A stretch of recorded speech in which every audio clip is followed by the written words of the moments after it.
Assalamualaikum warahmatullahi wabarakatuh. Perkenalkan, kami dari kelompok 11 Seminar Audit akan mempresentasikan materi kami yang berjudul Sarbanes-Oxley Act 2002 dan pengaruhnya terhadap auditing. Kelompok kami beranggotakan saya sendiri Anggreni, Nurina Nisa, dan Adela Prasanada Putri. Tanpa memperpanjang waktu, marilah mulai dari slide yang pertama, yaitu mengenai latar belakang Sarbanes-Oxley Act 2002. Latar belakang Undang-Undang Sarbanes-Oxley Act 2002, di mana Undang-Undang Sarbanes-Oxley Act 2002 merupakan undang-undang federal dari Amerika Serikat. Undang-undang ini dipelopori oleh Paul Sarbanes, merupakan senator dari Maryland, dan juga wakil rakyat dari Ohio, yaitu Michael Oxley. Nah, Undang-Undang Sarbanes-Oxley Act ini seringkali kita disingkat sebagai SOX, itu merupakan undang-undang yang latar belakangi oleh skandal-skandal akuntansi yang melibatkan perusahaan-perusahaan besar seperti Enron, WorldCom, Tyco, Xerox, dan lain sebagainya. Dengan adanya skandal-skandal melibatkan perusahaan besar ini, akhirnya mengakibatkan dan memunculkan hilangnya kepercayaan publik terhadap praktik akuntansi dan pelaporan perusahaan. Oleh karena itu, munculkanlah ide untuk merumuskan Undang-Undang Sarbanes-Oxley Act ini. Dan pada akhirnya, undang-undang ini disahkan oleh Presiden Amerika Serikat pada tahun itu, yaitu George Bush pada tanggal 30 Juli tahun 2002. Berdasarkan skandal-skandal akuntansi yang telah melatar belakangi adanya Undang-Undang Sarbanes-Oxley Act 2002 ini, maka tujuan utama dari SOX ini adalah untuk meningkatkan kembali kepercayaan publik terhadap implementasi good corporate governance pada perusahaan, terutama perusahaan yang telah go public. Nah, dengan keberadaan SOX ini sendiri, akhirnya memunculkan berbagai kewajiban. Salah satunya adalah mewajibkan perusahaan untuk menerapkan good corporate governance atau tata kelola perusahaan yang baik. Baiklah, saya akan melanjutkan materi selanjutnya, yaitu tentang komponen dari Sarbanes-Oxley. Yang mana Sarbanes-Oxley memiliki 6 komponen utama, yaitu yang pertama, implikasi bagi akuntan. Nah, Sarbanes-Oxley dibuat dengan tujuan untuk meningkatkan tanggung jawab perusahaan dan mengembalikan tingkat kepercayaan dari investor. Nah, Sarbanes-Oxley ini memiliki tujuan untuk menjamin akuntabilitas dan kepastian terkait dengan pengendalian internal yang mendukung pengambilan keputusan perusahaan, pelaporan keuangan, serta pencegahan terjadinya manipulasi. Nah, melalui Sarbanes-Oxley ini dibentuk suatu badan yang bernama PCAOB, yaitu suatu badan yang melakukan pengawasan dan pengendalian terhadap profesi akuntan. Nah, yang kedua yaitu implikasi bagi perusahaan.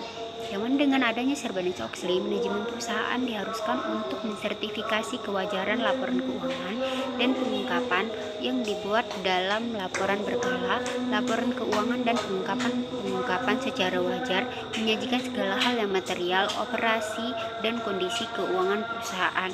Selanjutnya, implikasi bagi analisis saham atau surat berharga. Nah, Asosiasi Sekuritas yang terdaftar harus menetapkan peraturan benturan kepentingan untuk analisis riset yang merekomendasikan ekuitas dalam laporan riset. Selanjutnya, implikasi bagi pengacara. Nah, SEC akan menetapkan peraturan yang menetapkan standar minimum perilaku profesional untuk praktek kepengacaraan. Nah, bagian lain dari Sarbanes-Oxley memberikan upaya-upaya hukum terkait dengan diberlakukannya Sarbanes-Oxley ini. Nah, yang keenam, ancaman dan perselisihan tersembunyi, yang mana Sarbanes-Oxley membahas tentang apa saja dampak yang ditimbulkan atas penerapan dari Sarbanes-Oxley ini. Di antaranya adalah potensi kerugian dan dari private sector audit, standar setting untuk audit perusahaan publik, isu ketaatan internasional, serta potensi keterbatasan lebih jauh atas jasa audit yang lain. Ada 11 judul yang tertuang dalam Sarbanes-Oxley Act. Judul yang pertama yaitu Public Company Accounting Oversight Law. Yang kedua, Auditor Independence. Yang ketiga, Corporate Responsibility. Yang keempat, Enhanced Financial Disclosure. Yang kelima, Analysis Conflict of Interest. Yang keenam, Commission Resources and Authority. Yang ketujuh, Studies and Report. Yang kedelapan, Corporate and Criminal Fraud Accountability. Yang kesembilan, White Collar Crime, Penalty and Enhancement. Yang ke-10, Corporate Tax Return. Dan yang ke-11 yaitu Corporate Fraud and Accountability. Dari ke-11 judul tersebut ada 3 judul yang hampir diterapkan oleh beberapa rata-rata diterapkan oleh perusahaan, yaitu yang pertama judul yang ketiga yaitu tentang corporate responsibility, yang mana dalam judul ini terutama dalam section 302 setiap pejabat yang berwenang atas pembuatan laporan keuangan dalam perusahaan, yaitu direktur utama dan direktur keuangan, diwajibkan untuk melaporkan sertifikasi triwulan dan tahunan kepada SEC, termasuk pengendalian dan prosedur pengungkapannya.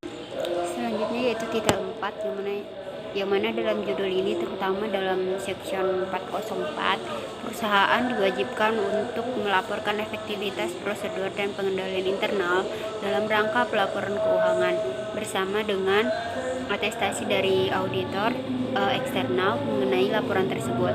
Nah, selanjutnya yaitu judul yang ke-9, White Collar Crime Penalty Assessment, yaitu dalam judul ini direktur utama dan direktur keuangan diwajibkan untuk dapat memastikan laporan keuangan yang dibuat sudah sesuai dengan Securities Action Act of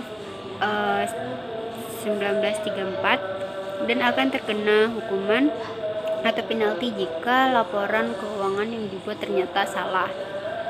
Selanjutnya Sarbanes-Oxley Act Section 302. Inti dari bagian 302 Sarbanes-Oxley Act menyatakan bahwa CEO and CFO secara langsung bertanggung jawab atas keakuratan dokumentasi dan penyerahan semua laporan keuangan serta struktur pengendalian internal kepada SEC, yang mana Sarbanes-Oxley Act Section 302 ini mengharuskan perusahaan menyertakan sertifikasi yang sesuai dengan Section 302 di dalam laporan mereka. Kemudian laporan tersebut dilaporkan pada SEC. Nah, laporan dan sertifikasi tersebut harus ditandatangani oleh manajemen tertinggi di dalam perusahaan seperti CEO dan CFO dan tidak boleh diwakilkan kepada pihak manapun.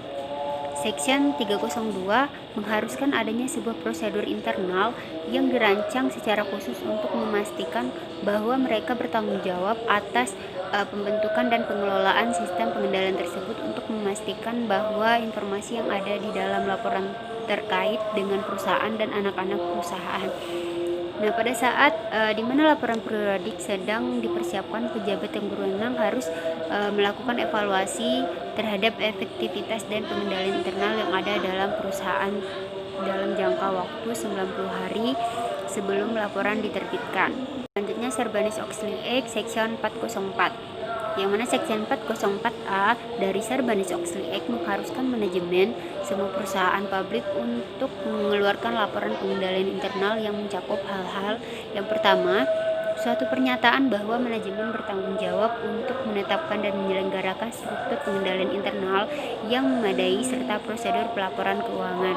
Yang kedua, suatu penilaian atas efektivitas struktur pengendalian internal dan prosedur pelaporan per akhir tahun fiskal perusahaan.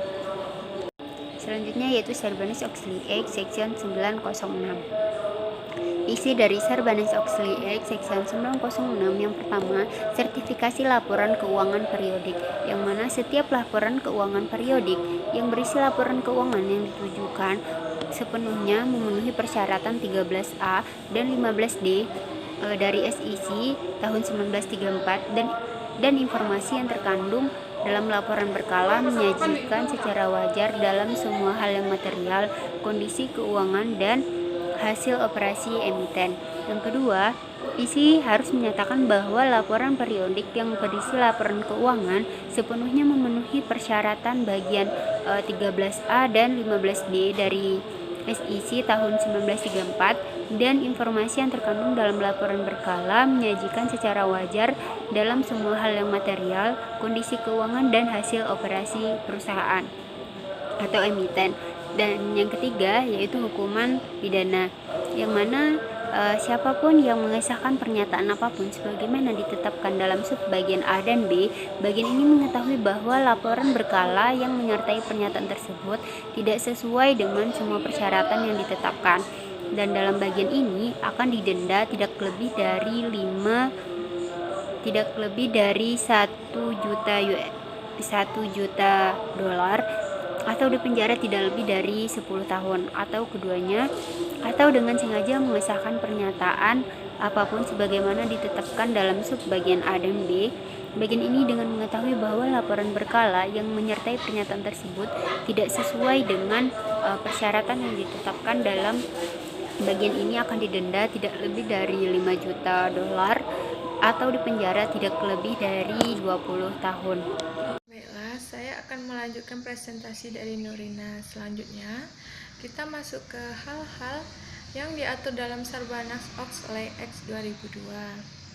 Dalam Sarbanas Oxley Act diatur tentang akuntansi, pengungkapan dan pembaharuan governance, keterangan tentang hasil-hasil yang dicapai manajemen, kode etik bagi penjabat di bidang keuangan, pembatasan kompensasi eksekutif, dan pembentukan komite audit yang independen. Selanjutnya kita masuk ke pengaruh Sarbanas Oxley Act terhadap auditing. Dalam keberadaan Sarbanas Oxley Act 2002, maka menimbulkan pengaruh terhadap bidang auditing, yaitu auditor diharuskan untuk mengevaluasi dan melaporkan pengendalian internal perusahaan.